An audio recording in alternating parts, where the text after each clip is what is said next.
Na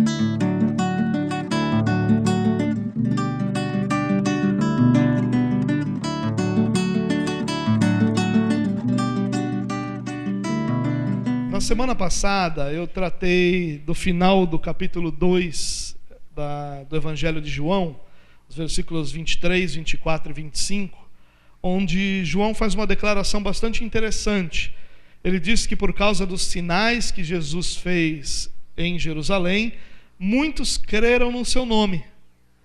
Mas que a resposta de Jesus a essa declaração de fé dessas pessoas foi que Jesus não confiava na fé deles, não se revelou como o Salvador dessas pessoas. Em outras palavras, a palavra de Deus diz que muitos criam nele, mas ele não cria na fé dessas pessoas, não cria nessa declaração que eles faziam. E João conta-nos que ele fez isso porque ele bem sabia o que estava no coração do homem.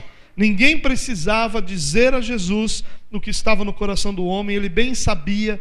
A onisciência de Jesus o permitia saber não só aquilo que era exterior, mas saber também aquilo que estava dentro do coração. Hoje nós vamos tratar do capítulo 3 de João, os versículos 1 até 8. Na verdade, nós vamos ler esses 8 primeiros versículos e nós vamos tratar apenas dos 3 primeiros hoje, e na próxima semana nós vamos tratar dos versículos restantes. Mas essa história que muitos de nós conhecemos é a história do diálogo entre Jesus e Nicodemos. Nós não podemos perder de vista que essa história é a continuação do texto que nós tratamos na semana passada, versículos 23, 24 e 25 do capítulo 2 de João. Então João vai dizer que muitos creram em Jesus, mas Jesus não confiava neles, e aí então tem uma história que vai ilustrar essa verdade, que é a história de Nicodemos. Nós vamos ver, como eu disse, o desenvolvimento dessa realidade, onde Jesus vai ter esse diálogo com um religioso judeu. Nicodemos pode ser um representante daqueles que creem de forma imperfeita, mas acima de tudo ele é um exemplo de que há esperança para o religioso, mas essa esperança não está na religião. O que Jesus faz aqui nesse texto é tratar diretamente com a questão da religião, da religiosidade das pessoas. Claro que diretamente com a religiosidade de Israel, representado aqui por Nicodemos, mas tratando da religiosidade de todas as pessoas em todas as eras, de certa forma. Então eu queria te convidar para que nós pudéssemos ler esse texto, João capítulo 3, os 8 primeiros versículos, para aí então nós tratarmos do que o texto nos ensina. Havia um fariseu chamado Nicodemos, uma autoridade entre os judeus. Ele veio a Jesus à noite e disse: Mestre, sabemos que ensinas da parte de Deus, pois ninguém pode realizar os sinais miraculosos que estás fazendo se Deus não estiver com ele. Em resposta, Jesus declarou: Digo-lhe a verdade, ninguém pode ver o reino de Deus se não nascer de novo. Perguntou Nicodemos: Como alguém pode nascer sendo velho? É claro que não pode entrar pela segunda vez no ventre de sua mãe e renascer. Respondeu Jesus: Digo-lhe a verdade, ninguém pode entrar no reino de Deus se não nascer da água e do Espírito.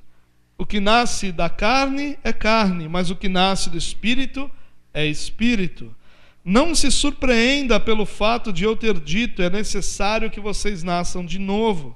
O vento sopra onde quer, você o escuta, mas não pode dizer de onde vem, nem para onde vai. Assim acontece com todos os nascidos do Espírito. Esse capítulo 3, por inteiro, vai tratar basicamente desse assunto, que é o assunto do novo nascimento e de como o novo nascimento se desenvolve. Ele começa a ser tratado a partir desse diálogo entre Jesus e Nicodemos. E duas realidades nós podemos ver aqui. Do ponto de vista de Nicodemos, nós vamos ver uma confusão, uma angústia, um quase desespero, porque a religião nunca dará segurança àquele que está diante de Deus. É isso que a gente vai encontrar em Nicodemos, um homem angustiado, um homem cheio de dúvidas, um homem preocupado, porque mesmo envolvido com toda a religião, há dúvidas no coração dele sobre a questão da sua salvação, sobre a vida eterna. Mas do ponto de vista de Jesus, Jesus vai desenvolver esse diálogo aqui de duas formas. Primeiro, ele vai eliminar a religião da equação, ele vai desconstruir a religião, ele vai retirar a religião da conversa, para depois, então, ele passar a ensinar o caminho, a ensinar sobre a salvação, a ensinar aquilo que nós conhecemos como novo nascimento. Nós não podemos deixar de lembrar que novo nascimento para nós é muito fácil compreender, né? No sentido daquilo que significa basicamente. Mas aqui nós estamos lidando com algo que Jesus está primariamente ensinando. Não era uma realidade comum entre os judeus falar sobre um novo nascimento. Ao contrário, você vai encontrar muitos versos que vão ser um questionamento dos judeus que achavam que por nascer judeus já estava tudo resolvido. Não havia um entendimento sobre nascer de Deus, ou sobre nascer de novo, ou sobre nascer do alto, que é o que o texto representa. Os judeus já entendiam que por direito de nascimento eles tinham a salvação. E aí então nós vamos lidar com esse tema do novo nascimento, que para nós é comum, para os cristãos é comum, mas não era comum para os judeus tratar disso aqui. A primeira coisa que eu quero notar com você é como é interessante a gente perceber que Jesus trata amorosamente aqueles que honestamente se aproximam dele. Jesus não trata Nicodemos mal, Jesus não diminui Nicodemos, Jesus não faz com que Nicodemos pareça alguém ali sem chance, sem esperança. Jesus trata amorosamente porque Nicodemos vai honestamente diante de Jesus. Ele tinha seus conceitos errados, sua fé mal compreendida, mas ele é tratado com amor por ir a Jesus. Sua ida a Jesus é imperfeita, mas Jesus o trata de forma amorosa. Então vamos dar uma olhadinha nesses 3 primeiros versos e entender um pouquinho o que esse texto nos ensina. Não é o propósito dessa nossa exposição dos evangelhos ficar tratando minuciosamente cada texto, mas esse texto em especial, que é o texto que fala do novo nascimento, que para nós cristãos é certamente a doutrina mais importante de todas, nós precisamos de um pouquinho de atenção. Então eu espero, creio, que ao final dessas semanas em que nós estamos falando desse assunto, você vai perceber que um grande tesouro aí você adquiriu a partir desse entendimento do novo nascimento. Vamos lá. No versículo 1, nós vamos encontrar o seguinte texto: havia um fariseu chamado Nicodemos, uma autoridade entre os judeus. Bom, seu nome era Nicodemos, um nome grego, que era adaptado, né, que foi transliterado para o idioma judaico. Era um nome bastante comum, isso não nos explica absolutamente nada sobre ele, não é uma representação de absolutamente nada. Você vai encontrar em muitos dos teólogos liberais a ideia de que Nicodemos era só uma representação de Israel. Nicodemos é uma pessoa real. Jesus travou um diálogo real com Nicodemos. É claro que nesse diálogo há uma grande representação, e isso é impossível de não ser, porque dos milhares, talvez, de diálogos que Jesus travou, dos muitos milagres que Jesus fez, o próprio João diz que ele selecionou alguns. Claro que ele seleciona esses alguns inspirado pelo Espírito de Deus.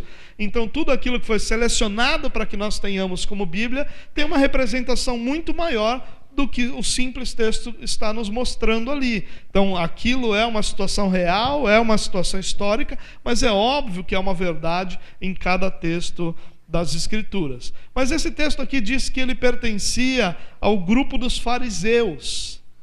Em Israel haviam, na época de Jesus, basicamente 5 grupos. religiosos. O que eram esses grupos religiosos? Eles tinham diferenças ali na sua forma de crer, na sua forma de pensar, naquilo que eles criam como atitude prática para a vida. Por exemplo, os zelotes eram um dos grupos, um dos discípulos de Jesus, era inclusive um zelote. Eles criam que pegarem armas para defender Israel, por exemplo, dos romanos, e para defender aquilo que Deus havia ensinado, não estaria errado. Então era um grupo que acreditava no andar armado e na luta armada, por exemplo. Nós temos os essênios não são mencionados no Novo Testamento, mas historicamente se conhece como um grupo forte. Eles eram um grupo que basicamente viviam uma vida monástica, né? Eles se afastavam de tudo, viviam isolados de tudo, e ali tinham suas comunidades onde eles viviam o que para eles era a interpretação correta da lei. Tinha os herodianos, que eram aqueles judeus que defendiam o reinado, a dinastia de Herodes, e por isso eram mais abertos aos romanos. Tinham os saduceus, que eram basicamente os políticos de Israel e que dominavam o Sinédrio. Sinédrio era uma espécie de Supremo Tribunal Federal lá em Israel, para assuntos religiosos, obviamente, formado por 70 homens, a maioria deles saduceus, e tinham os fariseus. Os fariseus, e o nome significa separados, eles eram o grupo mais rígido dos religiosos de Israel. Eram aquele grupo que levava as leis mais a sério, que eram mais legalistas, que tratavam cada minúcia da lei ali detalhadamente. E segundo o historiador Flávio Joséfo, tinha cerca de 6.000 fariseus em Israel na época de Jesus. Não era um número muito grande, mas a força religiosa, o respeito que eles tinham era muito grande. Eles eram tão zelosos no cumprimento externo da lei que beirava o absurdo. A interpretação da lei deles beirava o absurdo. Só como um exemplo aqui, você sabe que isso foi um tema do ministério de Jesus. O sábado era um dia muito importante para o judaísmo. No sábado nada se podia fazer, não se podia trabalhar, e os fariseus então levavam isso de forma tão séria que, por exemplo, um fariseu não se olhava no espelho no sábado. Só um parênteses aqui, o que a gente chama de espelho, hoje não é o daquela época. Hoje nós temos um espelho que é de vidro, né? Naquela época era um metal liso, polido, né? Que se via um reflexo ali, mais ou menos. Mas ele não se olhava no espelho no sábado. Por quê? Porque ele poderia ver um fio de cabelo grisalho e ser tentado a arrancar aquele fio, e isso seria a quebra do mandamento de não trabalhar no sábado. Para você ter uma ideia do extremo que eles levavam à interpretação da lei. Então eles eram assim mesmo, extremamente legalistas. Tem tantos outros exemplos que fazem a gente pensar até tratá-los de forma tola, mas não eram. Eles eram zelosos com aquilo que era exterior. Eles então levavam aquilo muito a sério. Eles criam, e na grande parte das coisas, aliás, em tudo que é claramente ensinado nas Escrituras, por exemplo, eles criam em soberania divina, eles criam em responsabilidade humana, eles criam no céu, criam no inferno, criam no julgamento de Deus, criam na punição dos pecados, criam na vinda do Senhor para estabelecer o seu reino, criam na ressurreição. Então eles criam em tudo isso que hoje é bastante comum se crer. Mas eles levavam aquilo ao extremo. E ele não era apenas um fariseu, mas ele era uma autoridade entre os judeus. Um pouquinho mais à frente, Jesus vai dizer para ele: você é mestre em Israel e não sabe essas coisas. O que Jesus está dizendo ali é: você é o mestre em Israel e não sabe essas coisas. Ou seja, ele era alguém com uma autoridade especial em Israel, ou seja, um membro do Sinédrio, um dos membros desse Sinédrio aí. É muito raro a gente encontrar um fariseu indo a Jesus. Na verdade, no Novo Testamento, o único que nós encontramos indo a Jesus é Nicodemos. E mesmo com todo esse sucesso religioso, com todo esse prestígio, com toda essa glória que ele recebia por ser uma autoridade de Israel, Nicodemos estava preocupado, Nicodemos estava angustiado, inseguro, temeroso, ansioso. E a pergunta que a gente faz é por quê? Por que que, com todo esse sucesso religioso, nós encontramos um Nicodemos tão preocupado, a ponto de ir a Jesus, a ponto de, sendo uma autoridade em Israel, um mestre em Israel, um dos grandes professores que Israel tinha com relação às Escrituras, ele vai a Jesus ansioso, preocupado, temeroso, inseguro. Por quê? E essa é a grande resposta para nós essa noite, irmãos. A razão dele estar assim é porque a sua religião era incapaz de dar-lhe segurança de sua salvação. Essa religião era apóstata, era focada em si mesmo, era irrelevante, era hipócrita. E quando você olha, por exemplo, Mateus capítulo 23, você vai ver como Jesus é duro com os hipócritas em cada aspecto da hipocrisia da religiosidade judaica. Por mais que os seus atos exteriores garantissem a Nicodemos a aprovação dos homens, ele sabia que o seu interior não era perfeito. Ele sabia que a perfeição exigida no reino de Deus não estava em seu coração. E essa é uma realidade de todo hipócrita. Ele sabe que ele pode levar aos homens ou dar aos homens uma impressão de que ele está vivendo uma vida santa. Mas no seu coração ele sabe quão longe ele está dessa santidade que ele vem demonstrando. Essa é a hipocrisia que Jesus combatia. E esse era o coração de Nicodemos. Nicodemos vai a Jesus por uma razão muito simples. Ele sabe que exteriormente ele era reconhecido e tinha grande reconhecimento de todos aqueles que eram israelitas, que eram judeus, que viviam debaixo dessa religião. Mas ele sabia que quando sua vida, sua realidade era confrontada com a perfeição exigida pela lei, o seu coração estava longe disso. Por isso ele estava inseguro.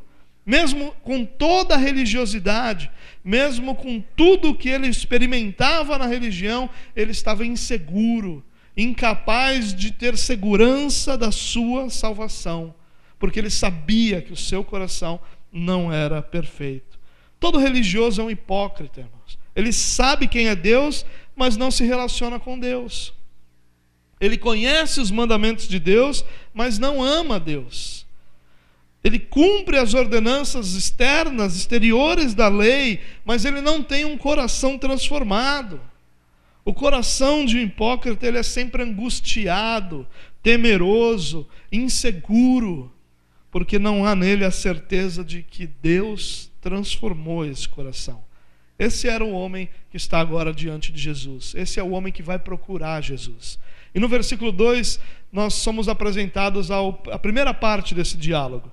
O texto diz assim: ele veio a Jesus à noite e disse: Mestre, sabemos que ensinas da parte de Deus, pois ninguém pode realizar os sinais miraculosos que estás fazendo se Deus não estiver com ele. Bom, ele vem a Jesus à noite.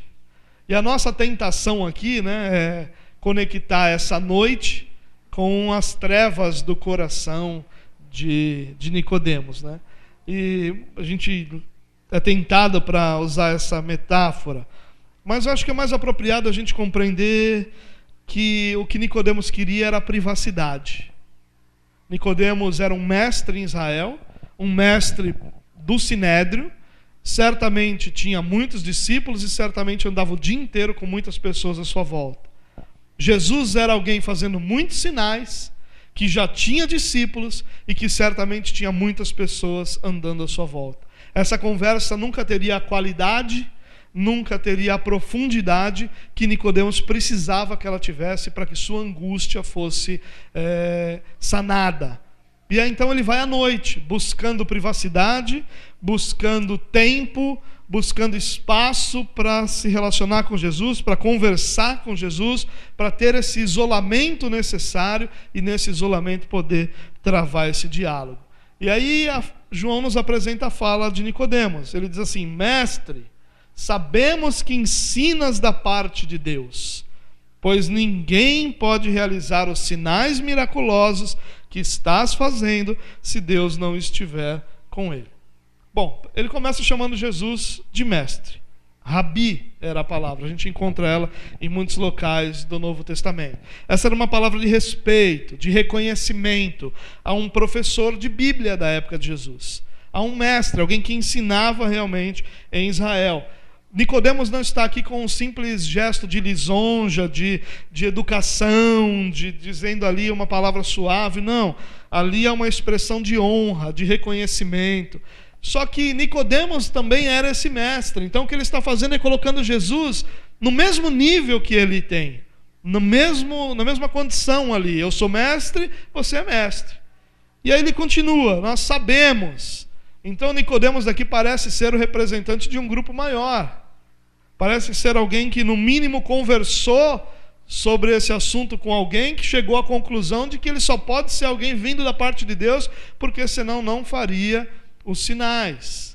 Os fariseus lá na frente vão acusar de Jesus de fazer esses sinais pelo poder do diabo. Mas aqui há um primeiro reconhecimento de que Jesus está fazendo esses sinais porque é um mestre vindo de Deus. Talvez ele tenha conversado com alguns dos seus mestres ou conservos, chegado à conclusão de quem Jesus era, e aí ele vai então a Jesus com essa apresentação. E ele diz: nós sabemos que ensinas da parte de Deus.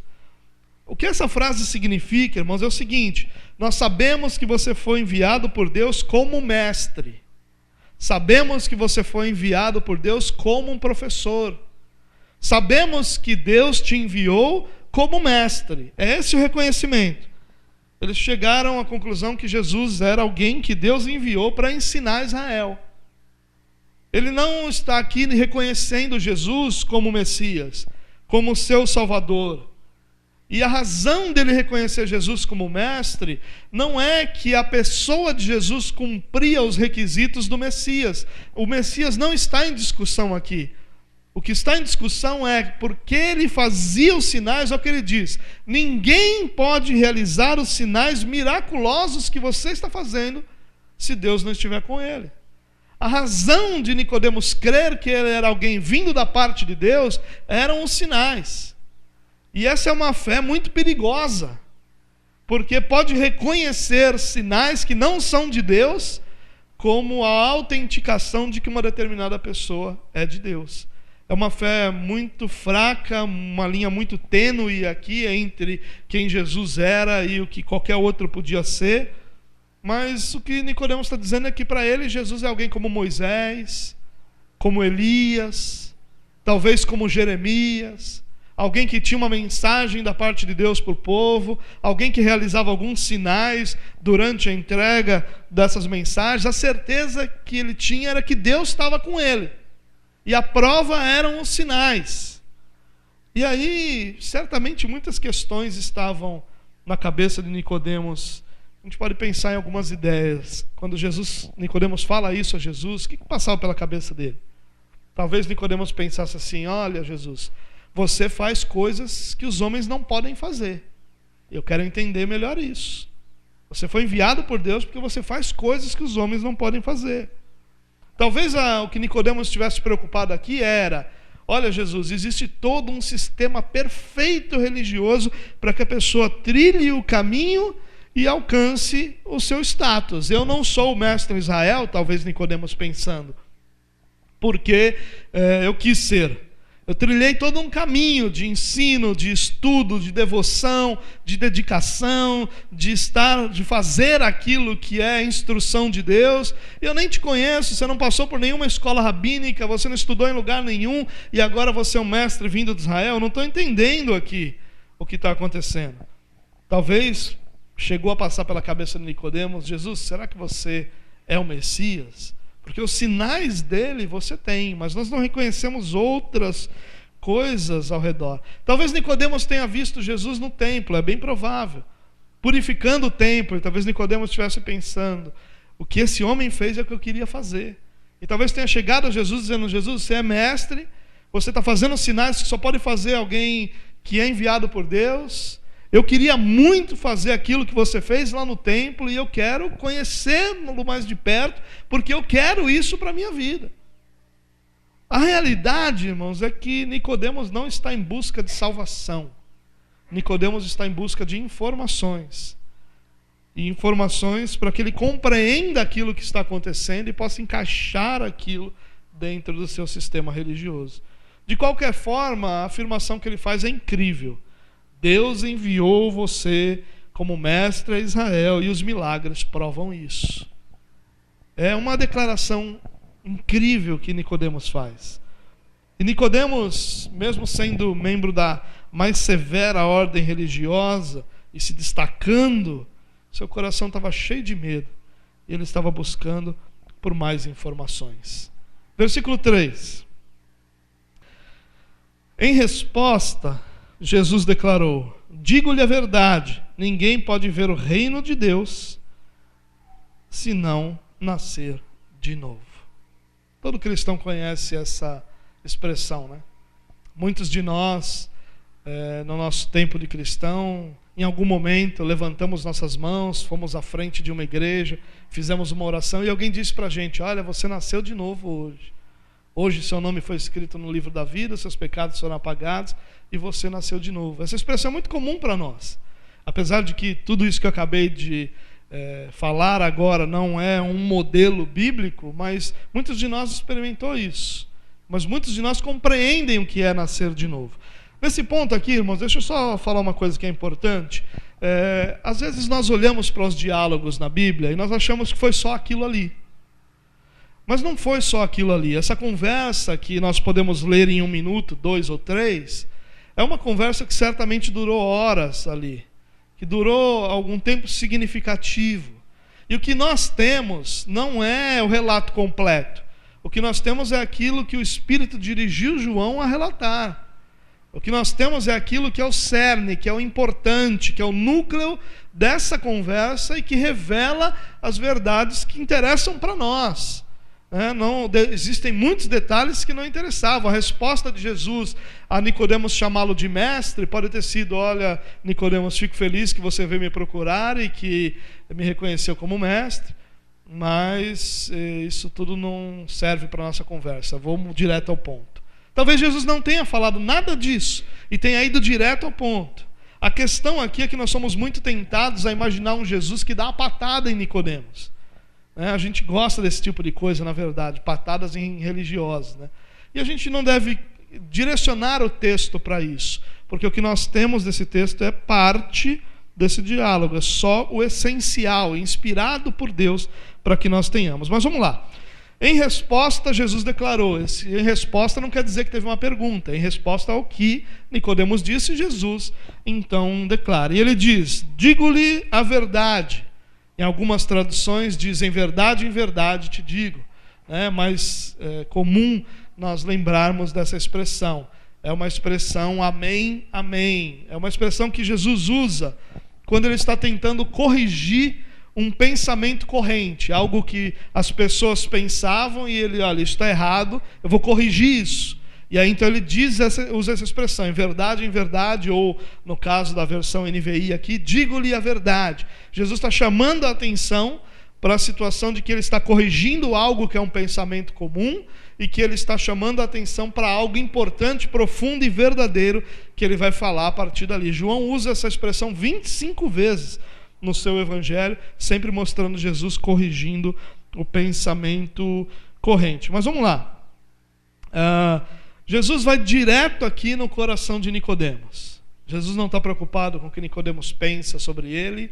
Jesus não está preocupado com o que Nicodemos e outros dos seus amigos chegaram, que conclusão eles chegaram sobre Jesus. Jesus vai direto no coração de Nicodemos. Indo direto no coração de Nicodemos, ele diz: olha, ninguém pode ver o reino de Deus se não nascer de novo. Esse ninguém aqui significa nenhum homem, nenhuma mulher. Nem homem, nem mulher. Ou seja, nenhum ser humano pode ver o reino, e ver o reino aqui precisa ser entendido como fazer parte do reino. Ninguém pode fazer parte desse reino se não nascer de novo. Agora, e esse reino de Deus? O que significa aqui? Isso para Nicodemos era comum.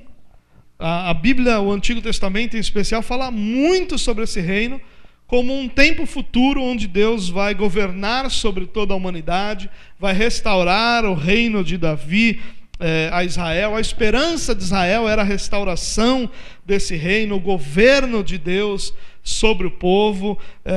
O reino se referia sempre a um tempo futuro, a um tempo onde Deus restauraria as coisas. Um sinônimo muito bom para o reino de Deus na compreensão dos judeus era a vida eterna. Então, quando Jesus está falando sobre ver o reino de Deus, ele está falando sobre experimentar a vida eterna, sobre ter a vida eterna. Jesus vai direto no coração de Nicodemos. Jesus vai direto naquilo que era a preocupação de Nicodemos, a angústia de Nicodemos, a angústia de todo religioso. O reino de Deus, a vida eterna, não está próxima de mim, não faz parte da minha realidade, eu não consigo vê-la, não consigo experimentá-la, eu não consigo vivê-la. O reino de Deus, a vida eterna, não estão na minha vida. Essa era a angústia dele, e Jesus vai direto ali naquilo que está sendo tratado. Só um detalhe para nós: para o cristão o reino de Deus já veio. Ele não veio por completo, porque Deus ainda vai cumprir promessas que ainda estão em desenvolvimento, vamos dizer assim. O reino não está plenamente público, declarado, mas o cristão já vive no reino de Deus, porque o cristão já experimenta a vida eterna, já experimenta alguns aspectos da vida eterna, já tem sobre si alguns aspectos da vida eterna. Então há um reino que vai se completar, um reino vindouro que vai se completar, mas há um reino que já chegou. E esse reino que já chegou é a presença de Deus na vida de cada um dos seus filhos. Então, para Nicodemos era uma expectativa futura que a religião não conseguia satisfazer. Para o cristão é uma realidade presente que Cristo já satisfez. Nós não estamos ainda aguardando o reino de Deus. Nós já experimentamos o reino de Deus. Nós já vivemos o reino de Deus, que será plenamente conhecido e que será mundialmente revelado. Mas nós já experimentamos dessa vida eterna, nós já experimentamos desse reino de Deus. O reino era familiar para Nicodemos. O que não era familiar é o tal do nascer de novo. Essa expressão é conhecida para nós, mas Nicodemos não a entendia muito bem, e o resto do diálogo vai dizer isso. Mas o que significa nascido de novo? Significa nascido de cima. Não é um nascer novamente apenas, mas é um nascer de Deus. É preciso haver outro nascimento, diferente do físico. Um nascimento que vem de cima, um nascimento que vem de Deus. O ponto principal aqui, a ideia não é se aprofundar no novo nascimento hoje, mas o ponto principal aqui é que ninguém pode contribuir para o seu nascimento. Por isso Jesus usa essa metáfora. A metáfora não é usada por acaso. Jesus não usa uma metáfora de nascer novamente por acaso. Ele usa porque essa metáfora é perfeita para essa questão do novo nascimento. O que Jesus está dizendo é: assim como naturalmente ninguém pode ajudar o seu próprio nascimento, espiritualmente ninguém pode ajudar o seu próprio nascimento. Quando você nasceu fisicamente, você não teve participação nenhuma em momento algum desse nascimento. Esse nascimento foi totalmente externo a você. Foi produzido por pessoas externas a você. Aconteceu com a participação de pessoas externas a você. E o novo nascimento é a mesma realidade. Ele é produzido de forma externa a nós. E o que Jesus está dizendo aqui é que esse nascimento é de cima, é de Deus. É Deus quem produz esse novo nascimento. É Deus quem gera esse nascimento em cada um de nós, esse nascimento espiritual em cada um de nós. É algo que não é feito por ninguém, é algo feito por Deus. Só para te lembrar aqui, irmãos, João capítulo 1, versículos 12 e 13, dizem assim: contudo, Aos que o receberam, aos que creram em seu nome, deu-lhes o direito de se tornarem filhos de Deus, os quais não nasceram por descendência natural, nem da vontade da carne, nem pela vontade de homem algum, ou de algum homem, mas nasceram de Deus. É essa afirmação. O ponto central aqui do nascer de novo, quando Jesus toca no coração de Nicodemos, é: Nicodemos, você está buscando essa salvação através da sua boa religiosidade. Você está buscando ser salvo através das suas boas obras. Você está buscando uma salvação que você mereça, que você tenha conquistado, que você tenha alcançado. Mas ela nunca vai acontecer. Você nunca fará parte do reino de Deus se você não nascer de cima, se você não nascer de Deus. E essa é a nossa segurança como cristãos, irmãos. Nós não nascemos de novo por nenhuma qualidade, bondade ou obra que há em nós, mas nós nascemos de Deus, de cima. Foi o Senhor quem gerou vida em nós quando nós estávamos mortos em nossos pecados e delitos. Deus é quem produziu isso. Deus é quem produz isso em cada ser humano que é salvo. A regeneração é um milagre que acontece a partir do céu.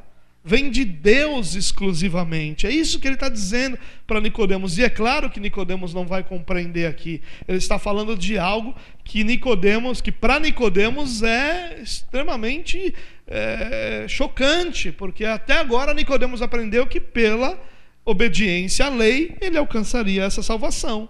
Mas mesmo obedecendo a lei completamente, e o completamente aqui é entre aspas, porque ele obedece exteriormente, como Jesus ensinará mais à frente, ele não tem essa segurança. Ele está sempre preocupado: será que eu sou salvo mesmo?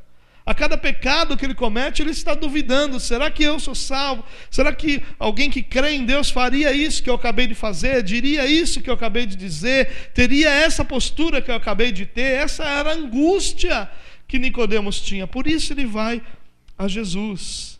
Jesus desmonta toda a segurança que um religioso pode ter no formalismo, na moralidade, na tradição, com uma única frase: dizendo: ninguém pode ver o reino de Deus se não nascer de novo.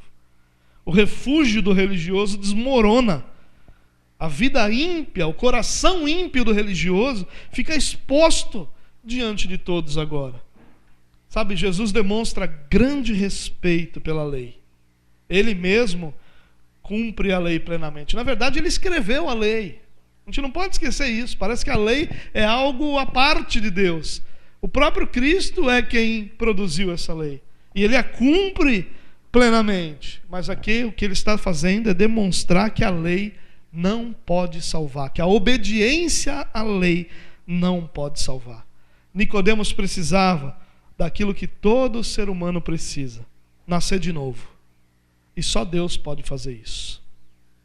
Eu queria fazer algumas aplicações desse texto. Na verdade, eu queria que nós encontrássemos algumas verdades nesse texto que pudessem nos conduzir diariamente e nos ajudar nessa nossa vida cristã diária, onde nós lidamos com a série de demandas e de responsabilidades. Quero fazer apenas 3 ou 4 aplicações essa noite. Primeira delas: salvação não é para os religiosos. Ou melhor, a salvação não é dada aos religiosos. Escute isso. E preste bastante atenção, por favor. Salvação não é para aqueles que são religiosos exemplares, nem para os que se esforçam muito para serem bons ou para viverem um padrão elevado de moralidade. Muito menos para os que se dedicam a merecer, conquistar ou alcançar a sua própria salvação. Ao contrário, a salvação é para aqueles que abandonam essas coisas para colocar a sua confiança de salvação em Jesus Cristo e em Jesus Cristo somente. A salvação ela é dada àqueles que abrem mão de alcançar essa salvação para recebê-la gratuitamente em Cristo Jesus. Todos aqueles que ao longo da história lutaram com todas as suas forças para merecer essa salvação eram como Nicodemos, tinham um coração angustiado porque nunca tinham a certeza dessa salvação. A certeza dessa salvação só vem quando nós descansamos no nosso Salvador. Quando nós somos justificados por outro, não por nossa própria justiça. Somente quando a justiça de Deus é satisfeita em Cristo e não nas nossas obras. A salvação não é dada a religiosos. A salvação é dada a pessoas incapazes de merecê-la. Essa é a verdade que Jesus está ensinando. Esse nascimento vem do alto. Ninguém alcança a salvação por sua religiosidade. Não importa quão alto seja o seu nível de devoção. Nós encontramos Nicodemos num elevadíssimo nível de devoção. E se não há salvação para Nicodemos, por sua posição e por suas obras, que esperança há para aqueles que procuram salvação por esse mesmo caminho? Se tem alguém que dentro do contexto religioso alcançaria a salvação por sua posição e obras, esse alguém é Nicodemos. E se Jesus está dizendo que ele é incapaz de ver, fazer parte do reino de Deus, de alcançar a vida eterna, quem poderia alcançar essa vida? Por isso, a salvação não é dada para os religiosos, mas para aqueles que descansam na justiça de Deus satisfeita em Jesus Cristo. Descansam à cruz do Calvário. Descansam confiantes de que a obra de Cristo é suficiente para a nossa salvação, para o perdão dos nossos pecados e para a nossa santificação, até que o reino seja plenamente implantado. Não é através de absolutamente nada em nós que nós somos salvos. Nós somos salvos por algo realizado completamente em Deus, por Deus, através do próprio Deus. E que nos é dado, assim como nós recebemos a vida no nosso nascimento natural, e nada disso é nosso mérito, nós recebemos vida espiritual em Cristo. Isso é mérito completamente e unicamente do nosso Salvador Jesus Cristo. Segunda aplicação: tudo que o religioso pode ver é superficial. Nicodemos viu muitas coisas em Jesus que eram verdadeiras, mas todas elas superficiais. Ele pôde identificar um mestre, ele pôde identificar a presença de Deus, ele pôde identificar os sinais como algo que Deus estava fazendo para mostrar que Jesus tinha autoridade vinda dele. Coisas que eram verdadeiras, mas nenhuma delas passava da superfície. Jesus foi sim enviado por Deus, mas muitos outros foram. Jesus fez sim sinais, mas muitos outros fizeram. Jesus era sim mestre em Israel, mas muitos outros também eram. O que Nicodemos e que todos os religiosos falham em perceber é a verdadeira identidade de Jesus, como aquele que não é só um mestre, que não é só alguém que realiza milagres, que não é só alguém que veio da parte de Deus, mas como alguém que é o próprio Deus, que trouxe a salvação, que produziu a salvação, que concedeu a salvação, que sustenta a salvação que cada um de nós experimentou. O que o religioso falha em perceber é quem Jesus é. Ele identifica o que Jesus faz. Ele identifica o que Jesus pode, mas ele nunca consegue perceber quem Jesus é. Tudo que ele fala sobre Jesus ser é superficial, porque tudo que o religioso pode ver é superficial. Só vê o reino de Deus quem faz parte dele. E quem faz parte desse reino é aquele que nasceu de cima. Jesus não era apenas um Moisés ou um Elias para trazer uma mensagem de Deus. Ele era o próprio Deus trazendo consigo salvação a todos aqueles que nele creem. Terceira aplicação: Nicodemos reforça a nossa confiança na proclamação do Evangelho. Pense nisso. Nicodemos é o único fariseu a ir a Jesus nominalmente. Se algum outro foi, nós não sabemos quem é. Nós não temos o relato. O único que vai a Jesus é Nicodemos. Tem um outro, mas Jesus vai a ele, que é Paulo. Mas fora esses dois, um que Jesus vai ao seu encontro e outro que vai ao encontro de Jesus, nós não conhecemos. Ele é um caso único, era absurdamente raro encontrar isso, mas ele foi. E quantas pessoas nós consideramos como Nicodemos? Parte de um grupo que nunca vai a Jesus. Parte de um grupo que nunca buscará informações, que nunca conhecerá a verdade da salvação. Quantos que nós identificamos como sem solução? Quando nós olhamos para Nicodemos, nós descobrimos que o chamado de Deus é irresistível para aqueles que o recebem. Nicodemos pode ter sido o único fariseu, mas quando ele vai em busca de Jesus e ele é confrontado com essa verdade do novo nascimento de Jesus, a vida de Nicodemos não é mais a mesma. Nicodemos talvez nunca tivesse sido evangelizado por um dos apóstolos, que olhariam para os fariseus como inimigos, porque se um grupo pode ser identificado como inimigo público de Jesus, eram os fariseus. Porque Jesus era identificado como inimigo público dos fariseus. Os fariseus viam Jesus dessa forma, mas um no meio deles não via assim.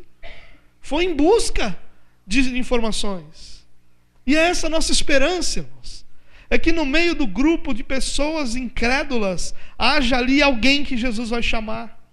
É que no meio da nossa família, onde ninguém quer saber absolutamente nada sobre Jesus, sobre salvação, Jesus vai lá resgatar algum deles. A nossa esperança é essa, que ao proclamar o Evangelho, essa palavra seja irresistível no coração daqueles que Jesus quer chamar.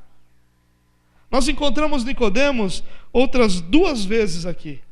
Nós encontramos Nicodemos uma vez questionando numa reunião dos líderes judaicos, e ele diz assim: poxa, a gente condena alguém sem ouvi-lo? E aí as pessoas acusam Nicodemos: você também é seguidor dele? Você é da Galileia, vai lá olhar que nada bom veio de lá. Mas ele se impõe, se levanta e defende que Jesus seja ouvido. Ah, mas isso não é sinal de salvação. Não sei. Por que um fariseu buscaria defender uma pessoa se nada cresce nele? Lá na frente, depois da morte de Jesus, você lembra de José de Arimateia, não lembra? Que faz parte de todo aquele, vamos usar umas expressões mais fáceis para nós, do velório e do enterro de Jesus. Nicodemos estava lá. É Nicodemos que leva ervas aromáticas ou os elementos usados no velório para que Jesus, ainda que de forma rápida, tivesse ali algum tipo de velório antes do seu enterro. Nicodemos está lá, assumindo esse papel, assumindo essa posição depois da morte de Jesus. E ele é o único fariseu apresentado assim. Por isso, sempre o que nós devemos crer ao olhar para Nicodemos é que sempre pode existir um Nicodemos onde nós menos esperamos.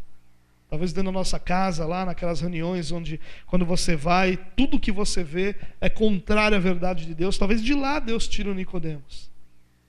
Talvez lá do seu trabalho, onde você diga: aqui só fogo do céu para resolver. Talvez de lá Deus tire o Nicodemos. Talvez entre os seus vizinhos, entre os seus amigos, que nada querem saber de Jesus, Deus tire o Nicodemos. Essa tem que ser a nossa esperança. E é por isso que nós proclamamos o Evangelho, porque nós cremos que quando esse Evangelho cai num coração de alguém chamado por Deus, esse chamado é irresistível. E a pessoa vai.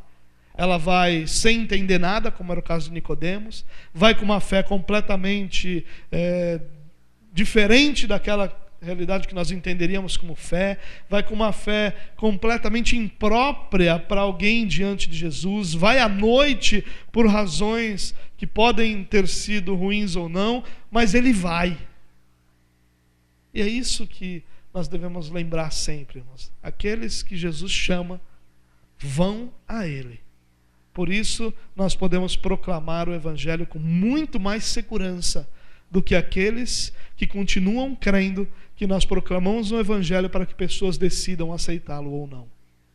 Quando alguém decide aceitar, só há desesperança, porque ninguém vai aceitar. Mas quando a nossa confiança está num chamado irresistível da parte de Deus, mesmo no meio de um grupo de inimigos públicos de Jesus, de lá de dentro Jesus vai tirar alguém para ser seu. Como fez com Paulo, outro fariseu de grande renome.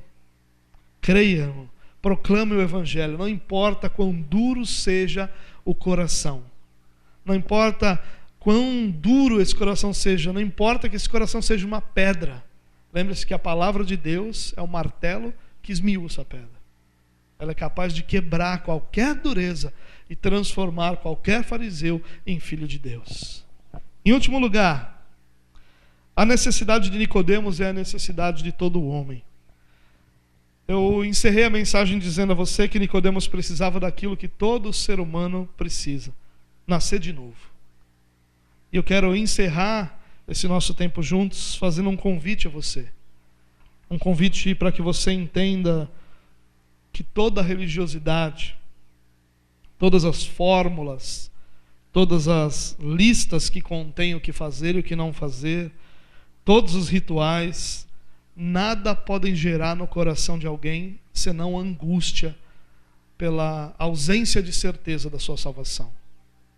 Todo religioso só consegue alcançar como resultado pessoal um coração inseguro. Talvez ele alcance como resultado público reconhecimento, fama, algum tipo de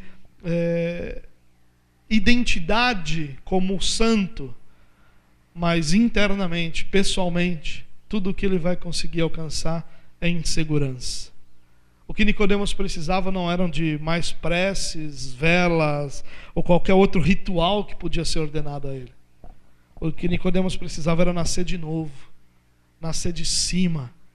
Só Deus pode fazer isso. Meu convite para você essa noite é que você possa abandonar toda a confiança que você ainda tem no seu coração na religião. Que você possa abandonar toda mínima confiança de que você tem de que Deus olha para você por algo que há em você que não seja Cristo. Talvez você seja uma pessoa que ore muito e talvez seu coração esteja sendo enganado que por causa das muitas orações que você faz, Deus está te ouvindo. Isso não é verdade. Deus está te ouvindo por causa de Jesus Cristo. Talvez você esteja contribuindo generosamente no reino de Deus, esteja pensando que por causa disso você está prosperando. Isso não é verdade.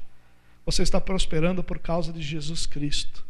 É Jesus Cristo que tem te dado a semente para que você esteja semeando aqui, ou em qualquer outro lugar que seja. Talvez o seu pensamento era que porque você se dedica a fazer algo para o Senhor, talvez porque você se dedica a servir a Deus, Deus olhe para você de uma forma diferente dos outros. Isso não é verdade. O olhar de Deus para qualquer um de nós é por causa de Jesus Cristo e de Jesus Cristo somente.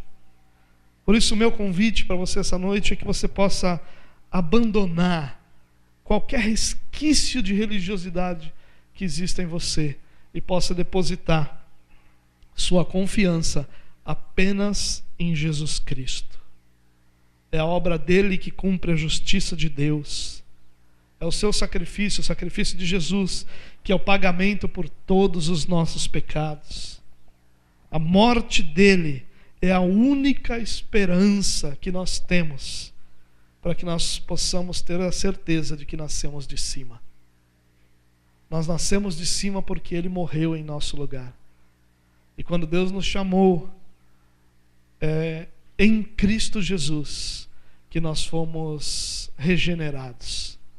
Por isso, por mais tentados que nós sejamos a nos identificar como alguém merecedor de qualquer coisa diante de Deus, nós precisamos ter plena consciência de que é por Jesus Cristo e por Jesus Cristo somente que nós hoje estamos de pé, que nós hoje estamos aqui, que nós hoje temos esperança do futuro diante de Deus.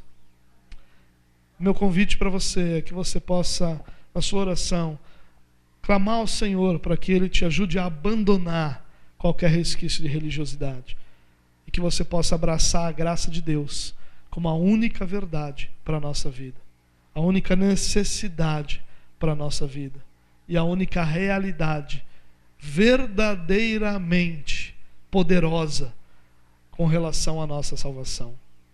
Só isso. Jesus Cristo é suficiente para que todos nós nasçamos do alto. E nós nascemos do alto por Jesus Cristo, o nosso Senhor.